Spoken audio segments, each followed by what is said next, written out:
Mr. T, you are a pessimist.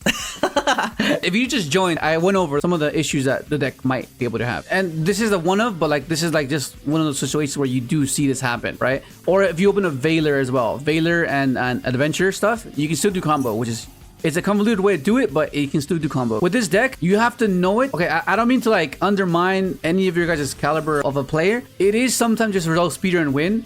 But there are times where you have to do these convoluted lines where your technical play has to come into play. You can't just let the deck carry you, because that's where you need to be good with the deck and just be, I guess, above average to even play a rogue deck, right? Because everything has to be on point.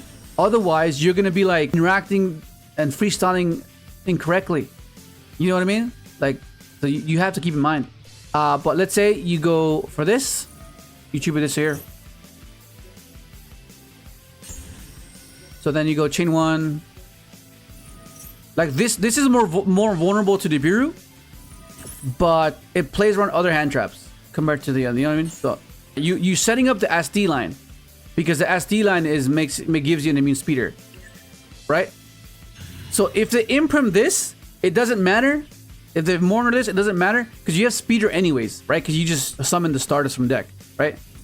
So you're here now. So this is what I was referring to, how some cards lose to Ash, some cards lose to Imperm, and so on and so forth. So okay, let's say they Imperm it. You don't revive this, right?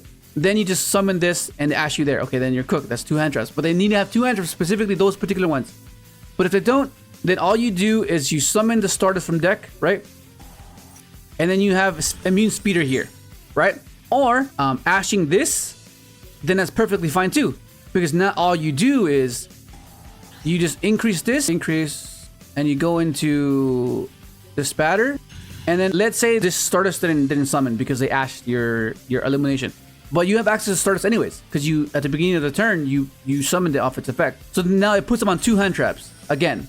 So right now, just imagine this Stardust wasn't there, and you have to understand these lines to properly have all these options at your disposal. Because if you don't know all these things, you'll miss out on them and you'll lose. You'll gather the conclusion, oh, this deck bricks, when you could have done something like this. You're like, oh man, my hand was this and this. But like, you need to know all these niche lines to fully play the deck to its potential. Did you get that, Mr. T? Nice to hear. But yeah, that's generally what it is.